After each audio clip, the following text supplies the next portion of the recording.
धरिक नवरात्र चलवा एवं पचे पचे आम रामलीला होती दुई अनुष्ठान बड़े सुंदर से चलुचे सब भक्त मैंने आस बहुत नाम होची अनंत वैष्णव भगवान आसिक आनंद से नाम कर भक्त गोटे सम्मिलन हो नवरात्र संकीर्तन केनु केते भक्त किशन महाप्रभु बाबा श्री एत कृपा राधा माधव एत कृपा दही बाबन एत कृपा गोटे बहुत आनंद जी आसी जगह के से भावटा पाई पारी ना आसले तो देखले तो नहीं हुए आसले जगार मर्यादाटा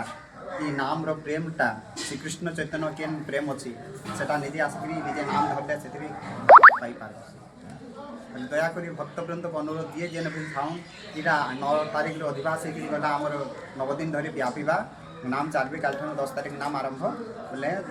भक्त मन का अनुरोध समस्त को अनुरोध आसिक श्रीकृष्ण चैतन्य नाम प्रेम आनंद नौ आसिक दर्शन कर जाऊँ महाप्रभु कृपा लगे भक्त मन को सबको निवेदन आसुना नाम कर हमारा